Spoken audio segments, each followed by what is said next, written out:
Before this writer decamps for the verdant expanses of the Hudson Valley, just north of the cultural hub that is New York City, he would like to express his unvarnished gratitude to his voluble confrères. Note, in case you were wondering, foreign terms are often italicized, for the opportunities afforded him by participation on the speech team. The validation and affirmation that this writer could not find on Mendham's grassy playing fields or amid its increasingly exclusive social circles, dominated as they are by the ubiquity of Ralph Lauren rugby shirts and frightfully oversized Benetton sweaters, was to be found in spades in the speech team's spirit of exactitude and solidarity. So, to reiterate the query that commenced this piece, that being, can we talk?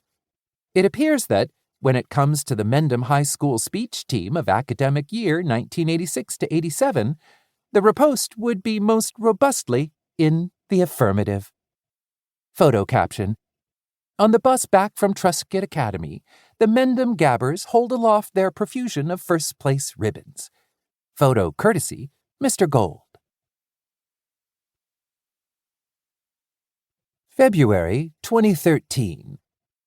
Sarasota, Florida. On the Ringling Bridge from Longboat Key to the mainland, on the way to find Gold's house, Anthony driving the ridiculously massive Escalade he'd rented at the airport, Jennifer sitting up straight beside him in the passenger seat, Nat slouched beside me in the back, mute. I contemplated the numbing idiocy of Florida. It was a better train of thought than obsessing over what we were about to do. Additionally, it was impossible not to, watching the eternal unfurling of periwinkle sky, cyan water, green palm trees, white boxy homes. How could someone not be rendered utterly imbecilic in this land of relentless sun that bleached away critical thought, frictionless weather that made cynicism a moot point? Was this what you yearned for once you hit your 60s or 70s? To trade the cold and damp of New England, that inclemency that made you cranky and mean, but also kept you skeptical and alert, for this mindless, blank paradise? Apparently, this was what Gold had wanted. No more damp and musty herringbone overcoats, no more ugly rain boots, no more exhaling that final plume from his Vantage cigarette into the frigid gunmetal air of a Reagan-era Saturday morning in January before flicking it into the slush and boarding the bus, his breath sour with carcinogens and his tongue front-loaded with corny competition day aphorisms, soon to be bestowed on us as the bus groaned its way toward the highway. This is the most mind-numbingly monotonous landscape, I said. Anthony snorted a short, nervous laugh.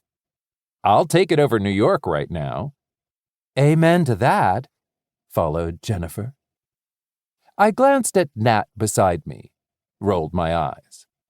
I'd picked up on this dynamic the night before, this subtle alignment of Anthony and Jennifer against, or at very least in counterpoint to, Nat and me.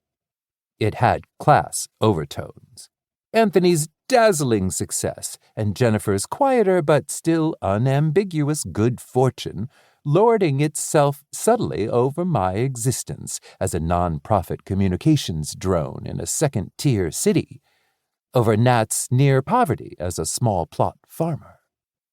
Projection on my part or no, the cleft bonded me more closely to Nat. I wanted her to roll her eyes back at me, at least yield a faint conspiratorial smirk, but instead she just glanced at me, her eyes full of terror? Was that what I was seeing? I took her hand. It was shaking. Are you okay? I asked her quietly. Not so quietly, though, that Jennifer, hearing, didn't twist around in her seat with a look of concern, brow furrowed. Nat looked straight ahead. I'm fine. Only then she glanced at me. I mean, I admit it, I'm nervous, but I'm fine.